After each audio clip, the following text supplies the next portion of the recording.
Welcome back to the Always Reading Book Club. It is your girl Kiki Reader, and we are diving back into the Tell Me series by Charlotte Byrd. If you have not listened to the first two books in the series, those links are going to be available down low in the description section. Once you finish those reviews, come and join us as we dive into book three, which is called Tell Me to Stay.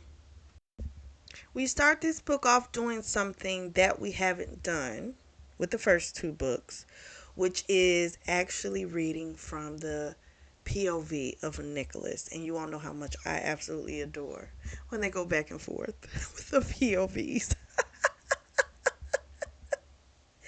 So Nicholas says that he has lied to Olive.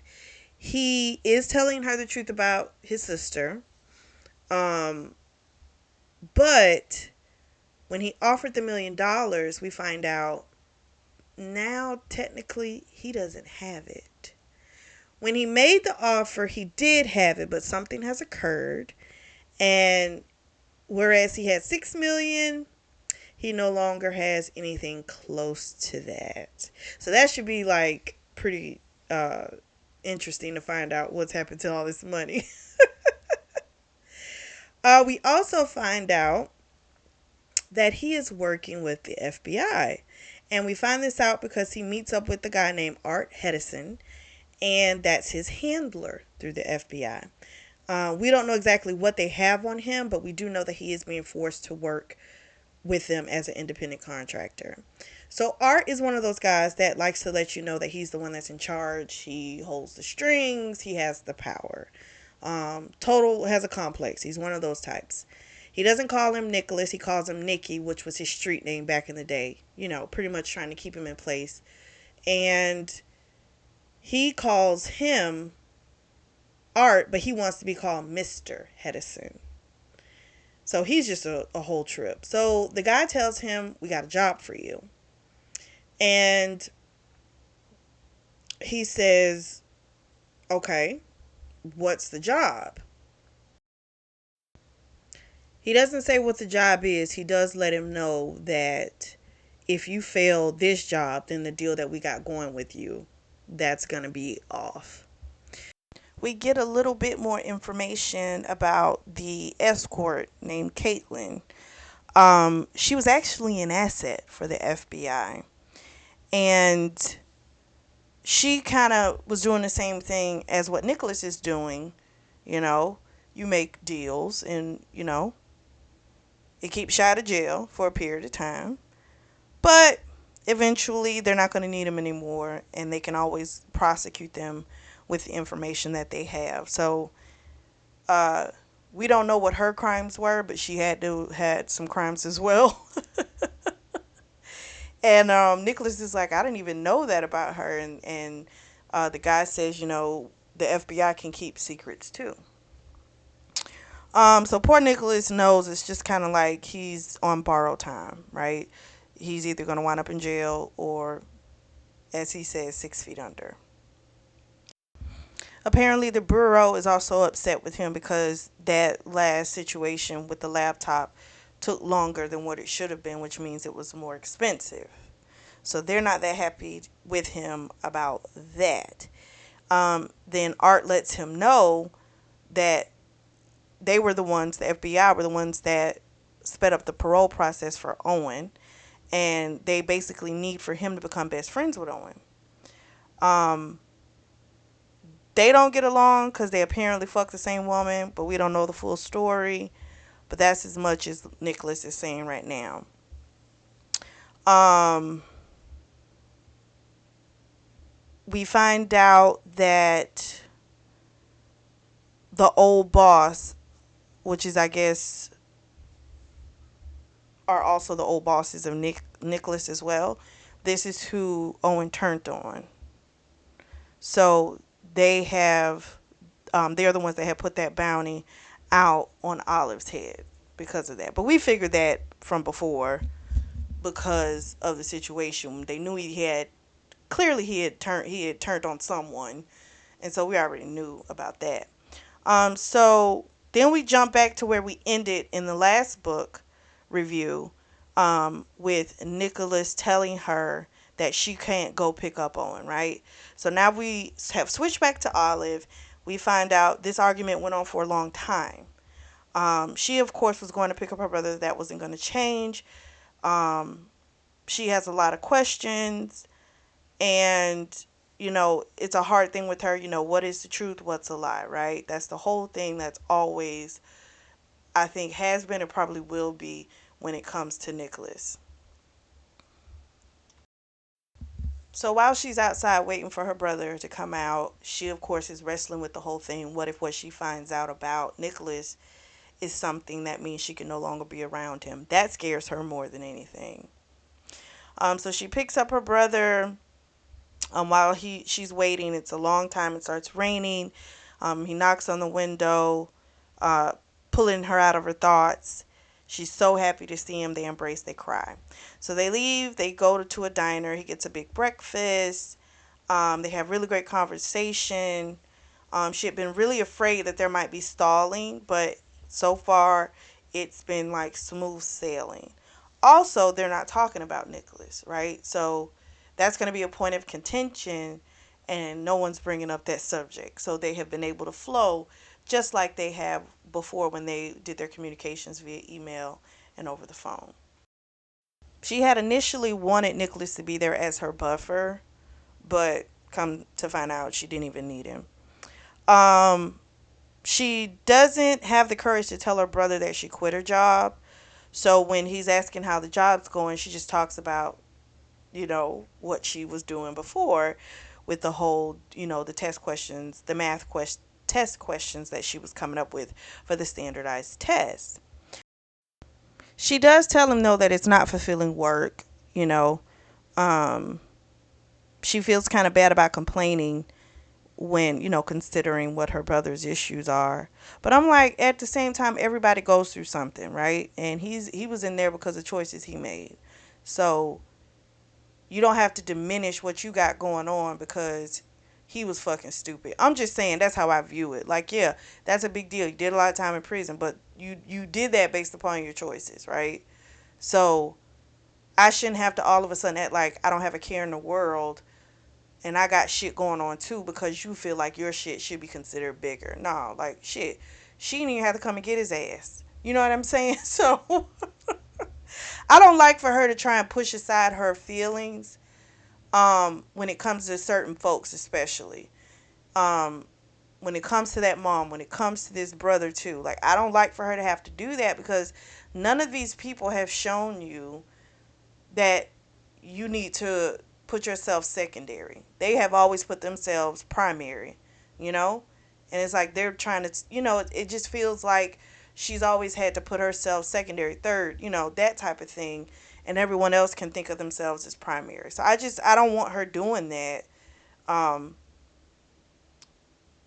your stuff is valid too, you know?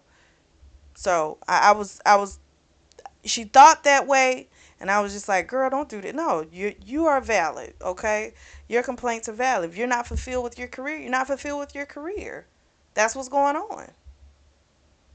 And thankfully he didn't say anything to be like, well, that's the least of my problems, anything slick like that.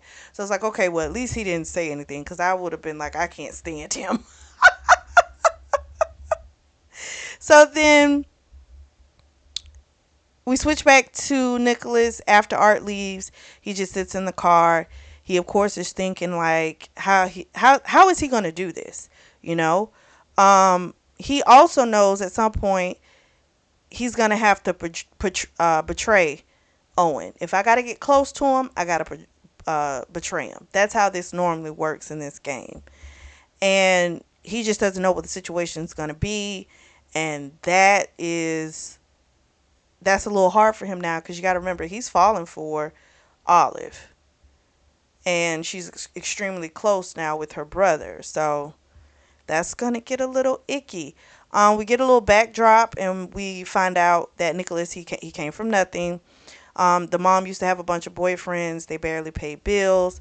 He used to have a friend named Lance Badesky, who was his best friend, and they came up with the scheme, the stealing the high-end jewels and stuff like that, replacing them with replicas. And when they did the mark for the Harry Winston necklace, I think the money was like 1.2 million they got paid for that job. So they went and celebrated at like a Denny's, and then the next day or a couple days later, the Lance guy was found dead in a ditch. So now everyone, of course, thinks that Nicholas is the one that did it, but to this day, he has no idea who did that. But it wasn't him. So he's also reconciling with the fact he's fallen in love with this woman, and now he's got to try and find a way to get close to Owen, and Owen can't fucking stand him. Olive and Owen have a couple of beers. Um, he's getting a little buzz. He's had three. She's a little buzzed, and he tells her a secret. So he says that when he was in there, he fell in love with this woman. She was a teacher. She would come in there to teach him, and she, helped him, learn how to read and stuff like that. Him learn how to, deal with his dyslexia. And they eventually started messing around. And that was a whole thing. And she, of course, is floored. Olive is like, how would you do that? Isn't that place like, lit up with cameras? And he's just like, there's ways around anything, So she's like, okay, wow.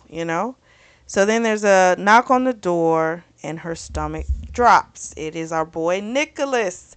She doesn't open the door at first. She's like, this isn't a good time. He's like, I need to talk to you. So she winds up opening the door. It's a whole back and forth between Nicholas and Owen. Nicholas winds up spilling the beans and says something to Olive about, them having to work tomorrow. And Nicholas and Owen's like, what do you mean? So now he wants an explanation. Like, what do you mean working? You have a job. So she then tells him, the whole thing. She gets upset and she's all, I'm a grown woman. You don't need to be, I don't have to tell you everything, this and that. And Nicholas is trying to be nice to Owen, but it's just not working. And all she knows is someone throws a punch, and now a full-blown fight has broken out. They are hardcore going at it. Someone winds up pushing her, and she hits her arm. She's hurt. Then they both realize they've done something. They stop fighting. They come to trying to help her, and she's like, back up, because she just was exhausted at this point. She goes and gets some frozen asparagus, puts it on her shoulder, and lets them know, listen, Owen, yes, I quit my job because I hated it. I wasn't happy, and the job that he presented to me was something I couldn't refuse. It was excitement and danger, something I wanted. Then she tells Nicholas, this is my brother.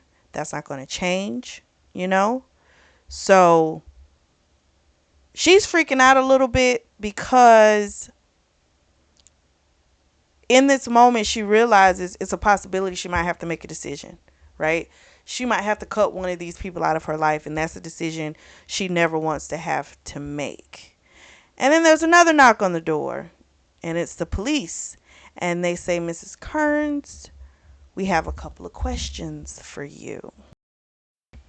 She didn't want to open the door at first. She tries to play the no one's home thing. Like, man, we can hear you. So she goes and she opens the door. One of the officers remembers Nicholas and calls him Nicky. And we find out that they were friends back in grade school. Everyone used to call the officer Docky. I think his actual last name is Dockery. So she's being nice and stuff. And then, of course, it comes, okay, well, what questions do you all have for me? And they say, do you know someone named Louis Prang? And she says, no. Why would I know someone with that name? And they said, well, someone saw him come here last Thursday. She's like, I don't remember that. She's like, I think I was home.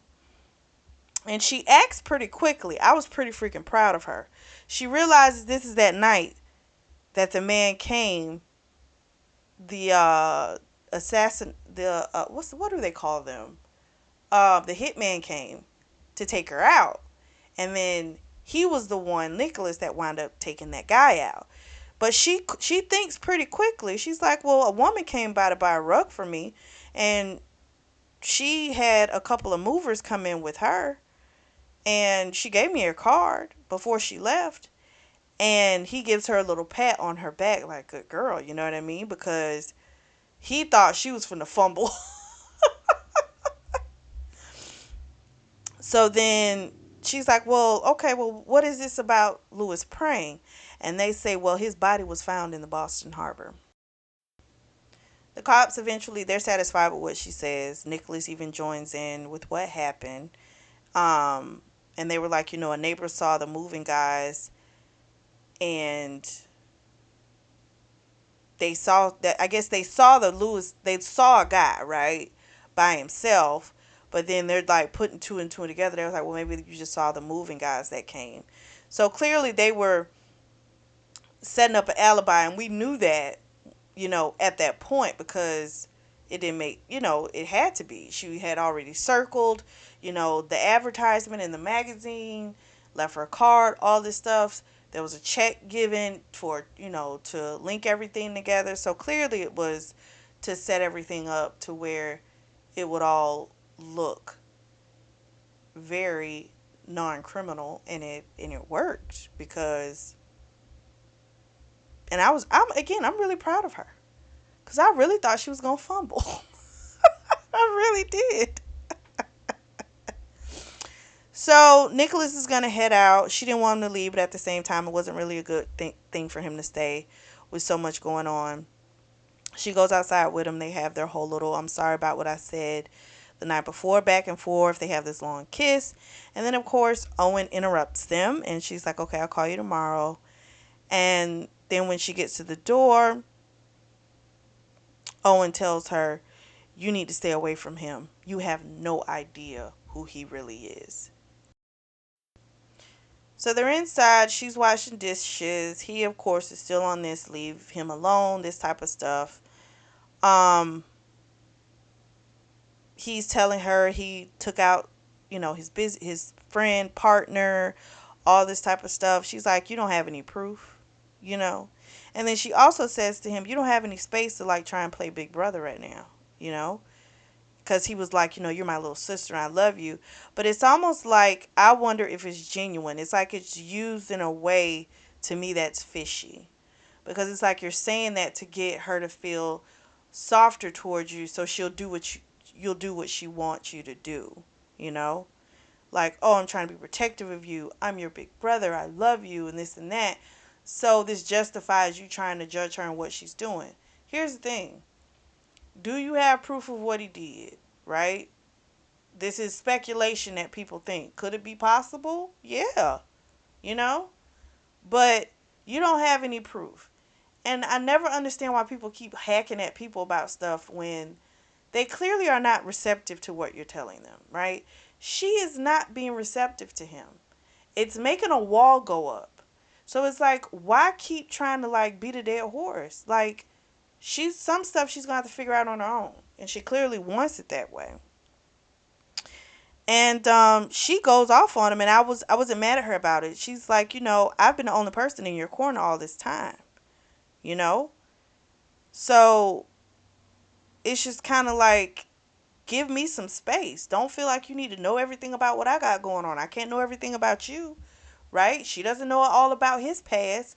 You got to remember, they've only gotten close once he went in and then a few years passed, and then they started communicating. That's it.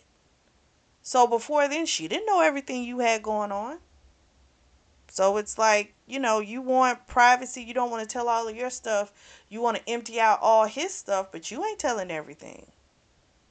And that for me is a problem. If you're going to lay yourself bare and you tell all your dirt, okay.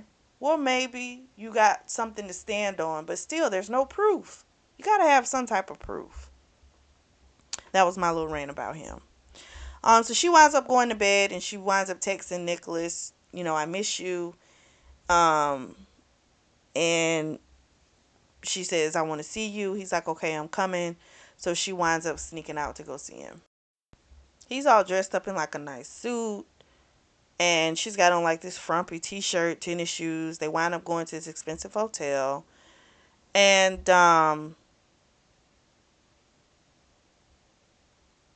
she's like, how did she say it?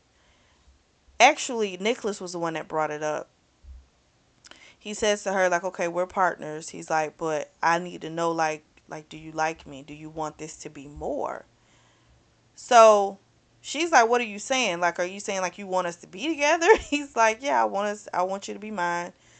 And she's like, okay, so like your girlfriend? She's like, but I'm yours and you're mine too. Like, I'm not just yours and then you go do whatever you want to do. He's like, no, we're together. Like, no, it would be, you're mine and I'm yours. And then, of course, after that, of course, she's like, okay, they have this intense kiss. And they are finally going to be able to have their nice hard fuck with no interruptions. So then they're able to have a nice hard fuck session. And afterwards, he collapses on top of her. She gets back to her apartment. And of course, Owen's ass is pissed. And he's like, where have you been? And, why are you doing this? You shouldn't even be with him. Um, he's like, everyone knows he took out his partner. Just rehashing all the bullshit from the earlier conversation. And she basically lets him know again, you bring me some proof. I don't want to hear it. And she tells him again, who are you to come into my life and try and tell me how to run it? You know? And he's like, you know what? Screw you. Shut up. If you want to ruin your life, just ruin your life. He takes the spare key. He storms out. So then she lets out this like visceral scream because it's like she's so upset. It's all this buildup of everything. She needs an outlet. She was going to watch some Netflix and then she decides she winds up reading.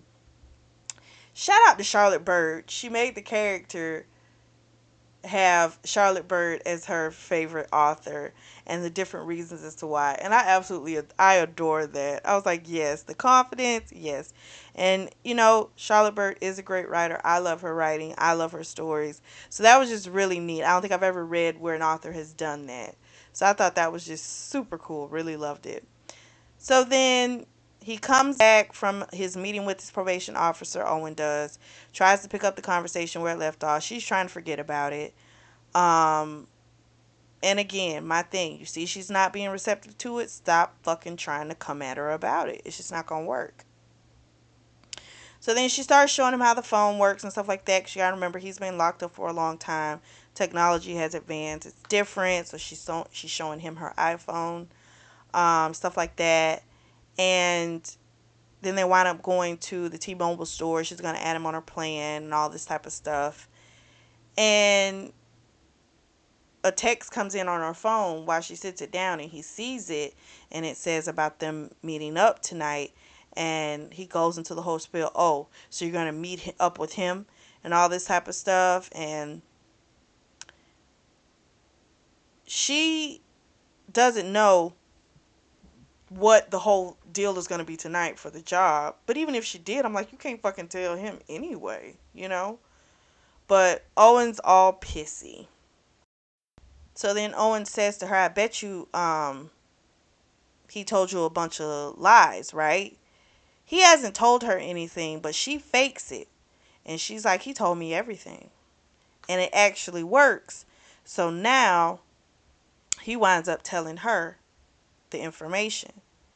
So he says that the other woman, the woman that was involved, he was really crazy about her. They had been making plans to be together.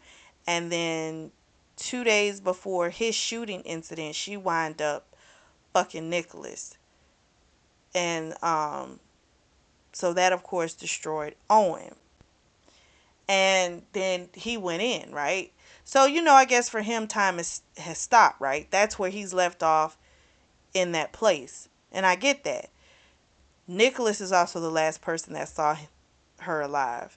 So he's convinced that not only did this man take out his business partner, but he also took out the woman that he thought was the love of his life. So I can understand why there is so much hatred. I get it. I get it. But again, your methods are not working on getting through to her. I think it does scare her because it's like a bunch of bodies keep popping up. So it probably is kind of like, oh shoot, like what if? He comes and picks her up that night for the job. She blurts out what happened. She's like, what happened to Nina?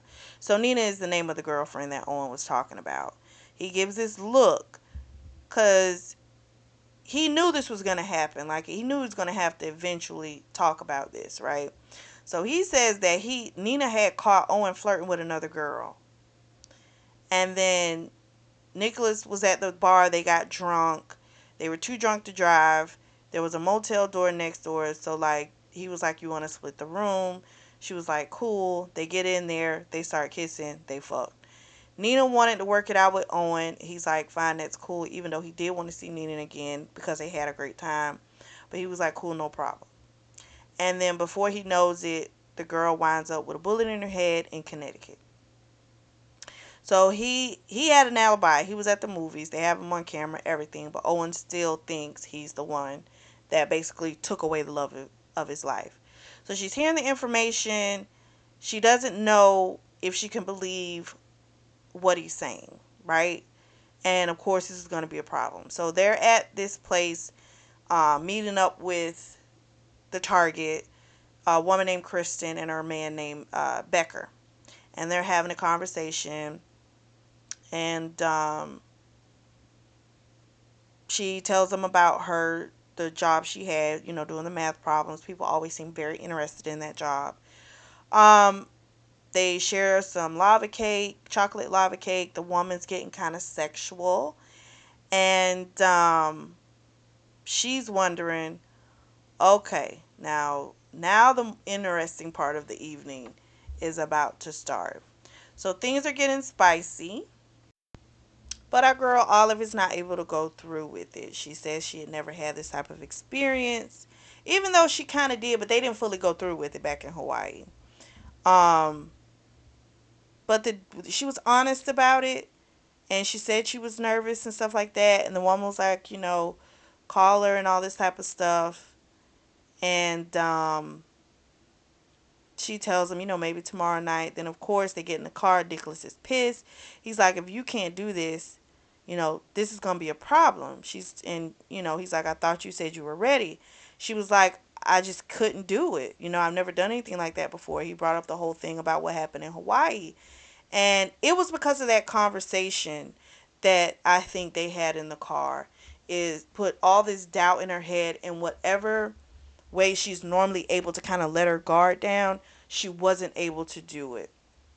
But then again, I don't know if, even if they didn't have that conversation, I don't know. She might have found a way to still not be able to do it. Because even though in Hawaii she seemed willing, but they never were able to fully go through with it. So we don't know if she would have done it or not. You know what I'm saying? So I don't know. I don't know. So he says to her again, you said you were down for anything. She said, I'm sorry, but again, I just wasn't ready. Um, so he's like, he could have did it on his own, because he needs to get this USB um, from that woman. And apparently she keeps it on her. We don't know what's on the USB, but they're trying to do a swap. And so he needs this to happen. So he didn't have time for her to really do the whole I'm not ready. He didn't have time for that. So, and I'm gonna say it like this. From a standpoint of, like, I got to get this information, I get what he's saying, but that's why you don't tell people you can do what you're comfortable with if you really don't feel that way, right? Because then when they exercise that right, you demonize them for it. And now it's like she's failed. But then again, I'm like, maybe prep people for some stuff too. Like, I don't know. Tell her it's a possibility. Something. Like, everything can't be blind going into it. You know what I'm saying? Kristen is like really high level in this company, so she keeps this USB on her at all times. But the flaw is that they like to have sex with strangers. Thus the reason this whole get up, he's saying I could have did this by myself, and I'm just kind of like, well, then maybe you should have. So then Owen winds up getting too much information later on from Olive, and she instantly regrets it because now he goes into complete interrogation mode. And I cannot feel bad for her because it just wasn't a wise move. Like, I do understand that you need an outlet, you need to talk about stuff, but I don't see where he has shown that he is a safe space for that being that outlet. I don't see it. So she done told a damn man about the $1 million deal, that she doesn't know what it fully entails, all this kind of stuff. And he calls her stupid. And that's why that's partly why, because this isn't the first time he's called her stupid. And I don't like that because that's what that mother does to her. And that's why I'm just kind of like, I don't trust him. Is it a wise or smart move? No, but he ain't made the best choices either. You know what I'm saying? So I can understand him saying, do you think it's good? Or, saying it to a person that way. For him to blatantly call her stupid, it's just like, what? Nah, it's just not. It's not the wisest decision, but she is doing it for a couple of reasons. It was a lot of money put in her face, and she's like, okay, this will take care of some stuff. Let's be very clear. This is how she was able to pay off their mother's debt, right? So you saying stupid, but yet she's getting stuff done. And she needed an excitement for herself. Now, what people need for themselves is what they need. They need the excitement. They also assume the risk, right? And if she's okay with that, I can't be mad at her because she knows what the risk is. She's still willing to do it. Point blank, period. So he gives me the mom vibes, and I can't stand that. So the next morning, she doesn't receive a good morning text from Nicholas. Normally he sends it. Owen is already gone, and she's like, you know what? Fuck it. She's just gonna go out and go to the store because she's out of tea and she's out of coffee. Thus the reason this whole get up, he's saying I could have did this by myself, and I'm just kind of like, well, then maybe you should have. So then Owen winds up getting too much information later on from Olive, and she instantly regrets it because now he goes into complete interrogation mode. And I cannot feel bad for her because it just wasn't a wise move. Like, I do understand that you need an outlet, you need to talk about stuff, but I don't see where he has shown that he is a safe space for that being that outlet. I don't see it. So she done told a damn man about the $1 million deal, that she doesn't know what it fully entails, all this kind of stuff. And he calls her stupid. And that's why that's partly why, because this isn't the first time he's called her stupid. And I don't like that because that's what that mother does to her. And that's why I'm just kind of like, I don't trust him. Is it a wise or smart move? No, but he ain't made the best choices either. You know what I'm saying? So I can understand him saying, do you think it's good? Or, saying it to a person that way. For him to blatantly call her stupid, it's just like, what? Nah, it's just not. It's not the wisest decision, but she is doing it for a couple of reasons. It was a lot of money put in her face, and she's like, okay, this will take care of some stuff. Let's be very clear. This is how she was able to pay off their mother's debt, right? So you saying stupid, but yet she's getting stuff done. And she needed an excitement for herself. Now, what people need for themselves is what they need. They need the excitement. They also assume the risk, right? And if she's okay with that, I can't be mad at her because she knows what the risk is. She's still willing to do it. Point blank, period. So he gives me the mom vibes, and you know I can't stand that. So the next morning, she doesn't receive a good morning text from Nicholas. Normally he sends it. Owen is already gone, and she's like, you know what? Fuck it. She's just gonna go out and go to the store because she's out of tea and she's out of coffee. She goes to the coffee shop. This woman, they wind up getting into conversation about junk food. The woman's very petite, looks like she just came from the gym, all this great stuff. And the woman's really friendly. They wind up walking out together, and then all of a sudden, the woman shoves her in the alley. And the woman tells her that everyone knows that Nicholas is back in town, and that if he doesn't get that USB, there's going to be a problem. Because everyone knows that he doesn't have any money.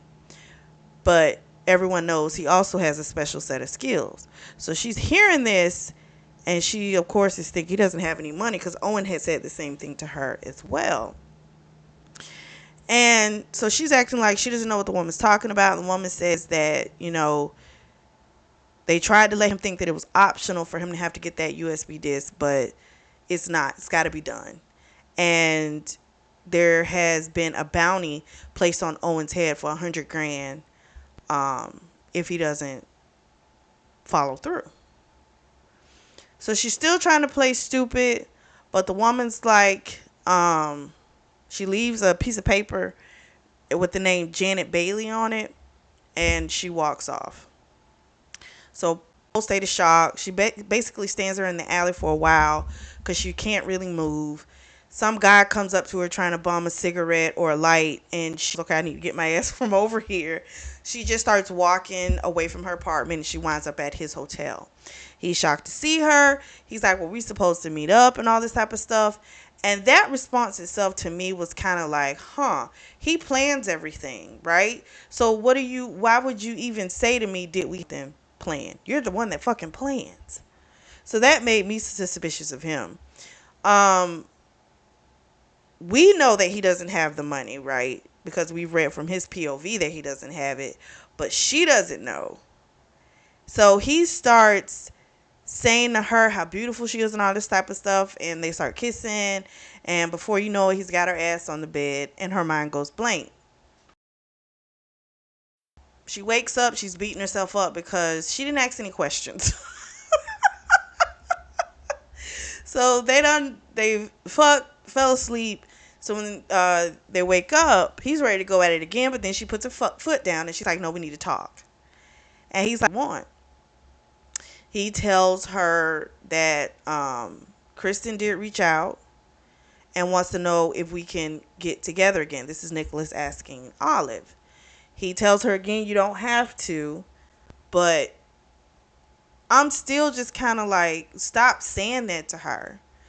Because the truth is, you need her to do this, and you're just going to look at her crazy again, or probably sever the partnership if she fails, So I'm like, you got to stop saying that.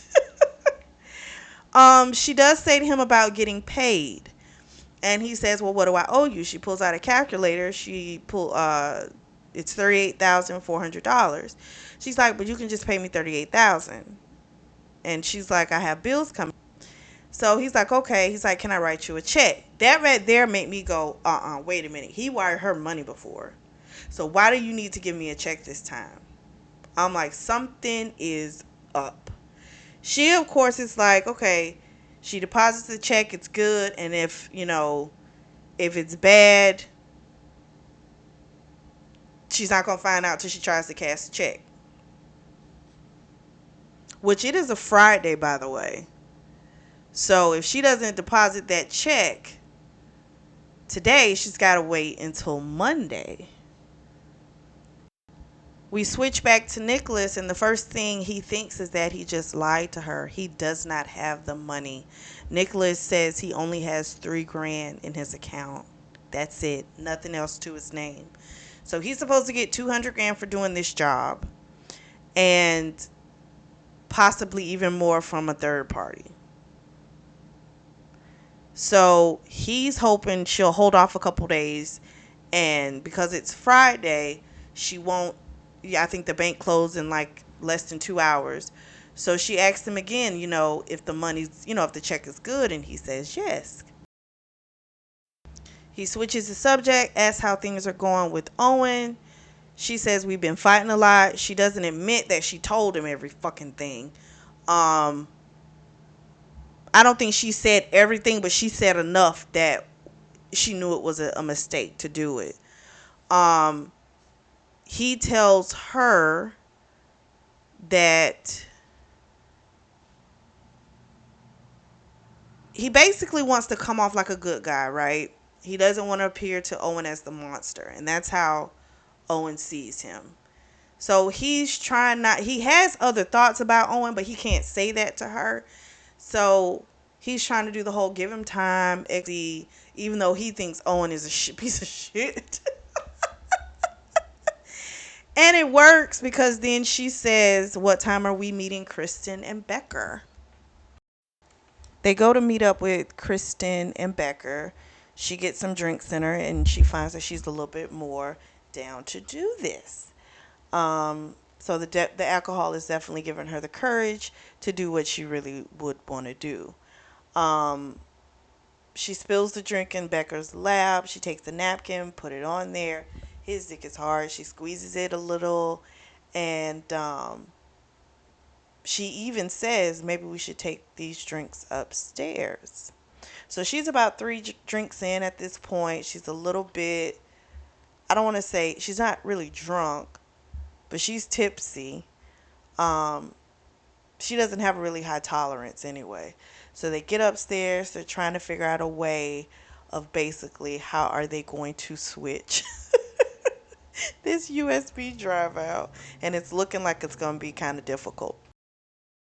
So our girl Olive, she is fully in character. She is down. Becker is attractive, so she's good. She was starting to kind of act like she didn't want to do it again, and everybody kind of just gave her this look of like, really, And Nicholas is kind of looking at her like, if you fuck this up, like, ain't no coming back. Like, the people are not gonna trust them if she bails again, right? And this is why I just say, I don't know why people play these type of games. Don't get involved in stuff you're not really ready for. Like, you say you want danger, but do you really? So then Kristen says to Nicholas and Olive, like, you two kiss each other. And they get lost in one another. Absolutely lost. And so this is turning Kristen and Becker on. And so Becker takes Kristen over to the bed. He starts eating her pussy. And while they're distracted, Nicholas is able to cut the thing, make the switch. But then Olive is really turned on. And so they wind up fucking. Having this incredibly nice heart buck. She is very much having the thoughts like, I know I'm going to get burned by this man, but she feels like she's just a moth to a flame. Like, she is just so drawn to him. So after they're done, Kristen, of course, is like, oh my gosh, that was just so hot. You guys just really just got so lost in each other. And the truth was, she forgot they were there, but she didn't want to say that. So she was like, it was just so hot knowing that you guys were watching us. And then she says, maybe next time we can take this to another level. So both Kristen and Becker, super excited to hear this. So they say, we got to go, Nicholas and Olive, and they made plans for the following weekend. So when they leave out, she's just kind of like, well, what's going to happen when we don't show up next weekend? He's like, well, they're going to get a call Thursday saying that like you were like really jealous, you can't really handle it, and you won't be able to do it. So she's just kind of like, well, why it's got to be me?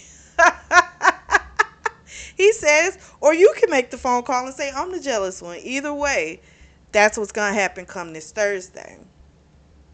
So then she gets home because she doesn't want to stay the night with um, Nicholas. She feels like she just kind of needs some space. So she goes home.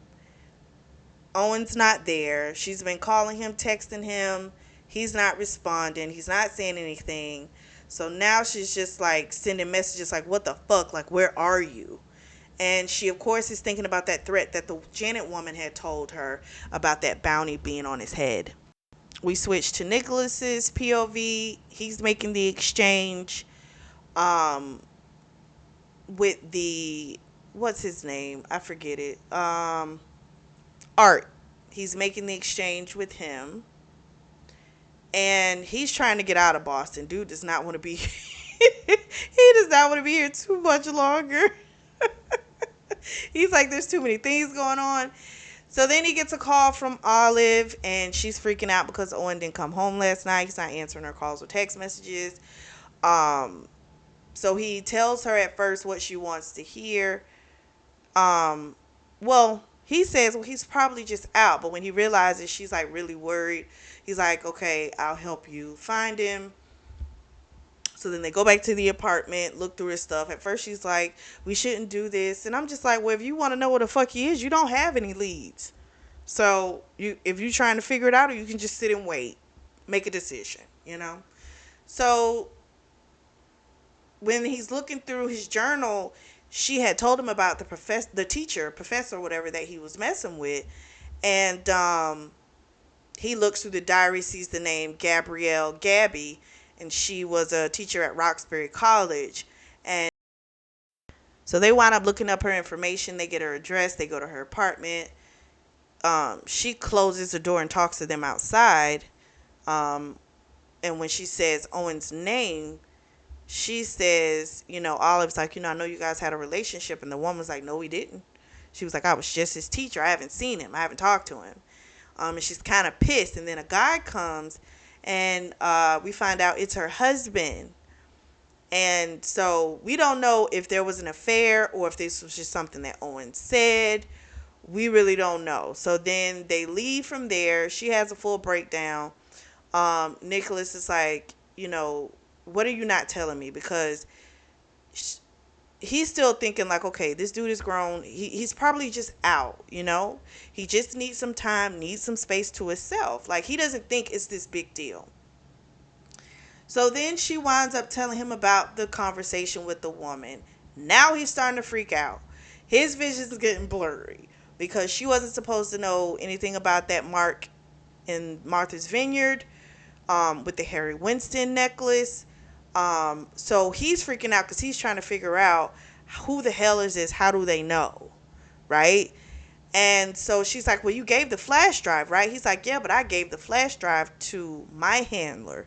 I don't know a Janet, So then Nicholas tells her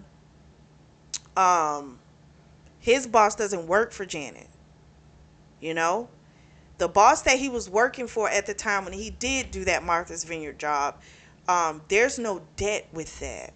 He doesn't owe anyone for that. His boss had been feeding information to the FBI and worked out a deal for himself, and now he's in witness protection somewhere. Okay? So this is how the FBI knew about his misdeeds. But again, he doesn't owe anyone any money like that. So he's trying to figure out, he's like, no one else would know about this. They're not even supposed to know about the flash drive. So he's like, this just doesn't make sense. Why would they take him so fast if we just got the flash drive? Like, just trying to figure it out.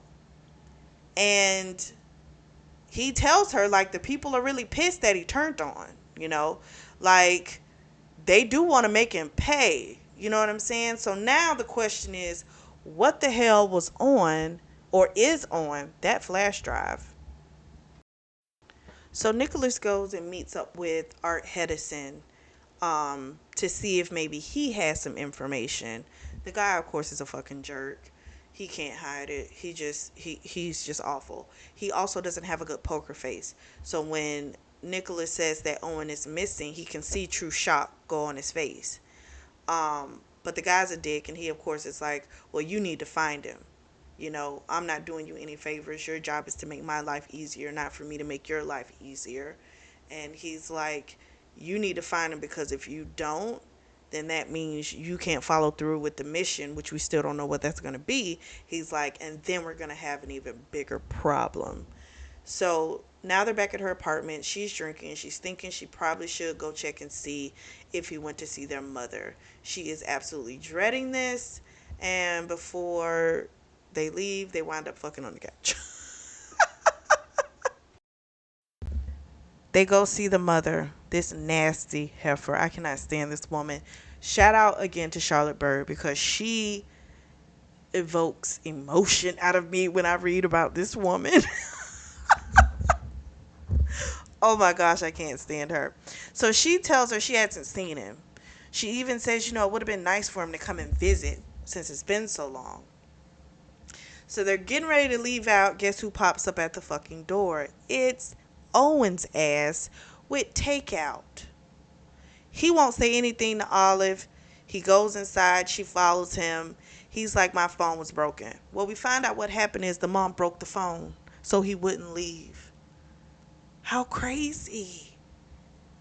I'm like, I can't. I just can't. He didn't have her number, but he wasn't going to call her anyway. He's being really shifty. He won't look at her. She knows something's up. And this is where I just would have been, good riddance, whatever. You stay with her, who cares. So I don't like the mama or Owen at this point. They have both worked my nerves.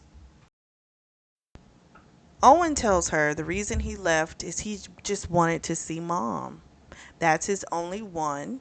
And she had chosen Nicholas over him. And she's like, where are you getting that? Where did I choose him over you? And he says, well, you didn't believe me when I told you that he took out my girlfriend.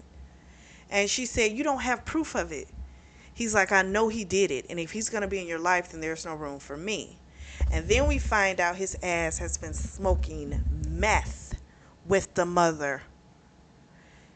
I'm like, he is all over the place. So he is aware that there is a hit out on his ass. So he's just a mess. So while they're talking, he does tell her that they went outside, and he tells her that he has found someone that he's in love with, that she has a boyfriend kind of, and all this type of stuff. And she's like, I'm really happy for you. I hope I can meet her, because she told him about the fact that they had gone to the teacher, and he's like, I haven't talked to her. Like, why would you do that? And then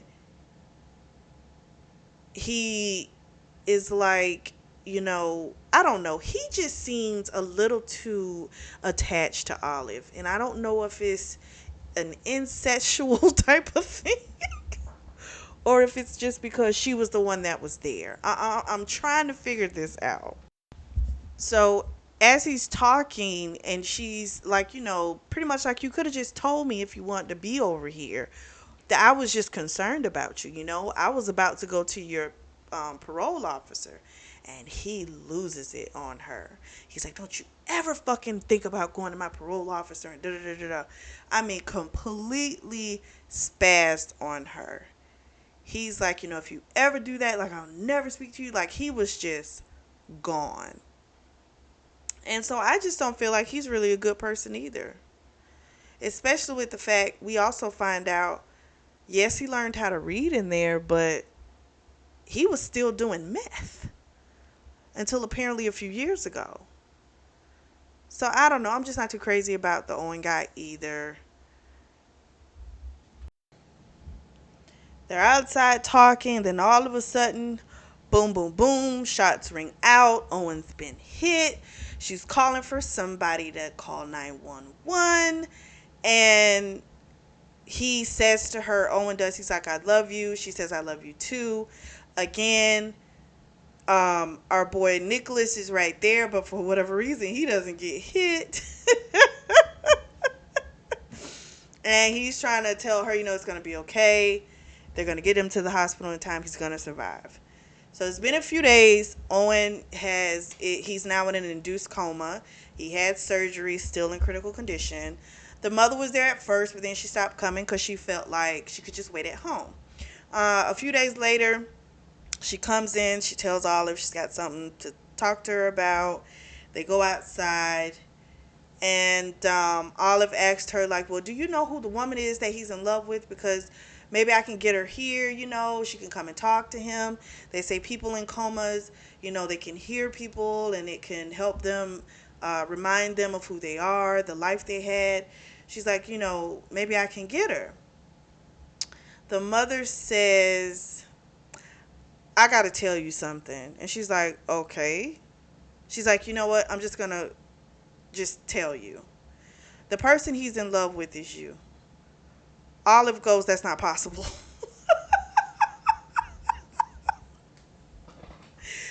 So then she says, well, yeah, it is possible. She's like, you're adopted.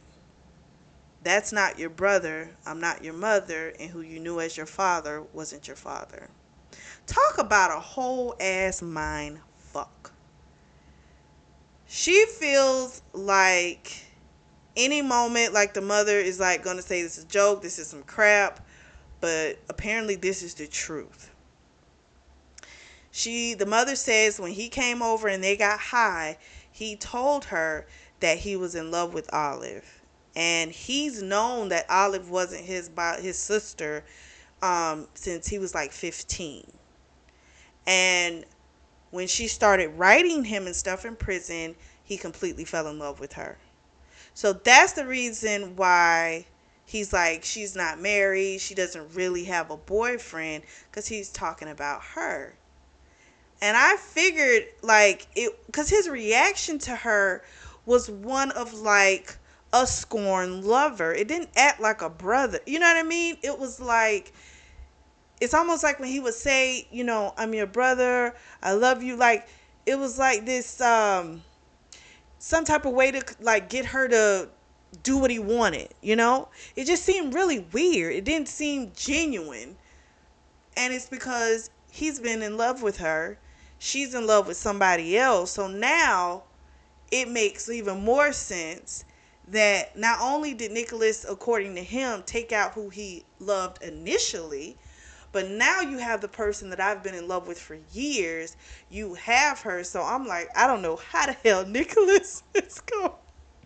How are you ever going to get close to him? Because, oh my gosh. And so then the mom leaves, and she's like, she'll come back or whatever and talk to him, some other crap. And then Nicholas comes up and he's like, have you heard from Sydney? And she's like, no. And he says, well, Sydney's back. And that's how book 3 ends. So the next book in the series is called Tell Me to Run. And we're going to get into that one next week. What did you all think of this revelation? I was not prepared for that. I really thought like, okay, you're overthinking his reactions. And then to find out it's what I thought. He's in love with her. But thankfully, I mean, they got close, but maybe that's why he kept his distance when they were younger, right? Because maybe he found himself falling for her, and, I don't know. That's just a whole mind fuck. I'm still like... So she ain't no kidding none of these people. Who are her real parents? I so want to know all of this now. So many mysteries. I'm like, did we really get any answers this book, or did we just get a bunch of more mysteries to try and figure out? I enjoyed it though. It's a heck of a ride. I'm enjoying the ride. Let me know what you guys think. Drop down in the comment section and let me know. If you are in the market for a beautiful journal notebook, I do have those available, and those links are going to be available down below in the description section. Make sure you like and subscribe. And as always, I truly do thank you all for your support, and thank you for tuning in to the Always Reading Book Club.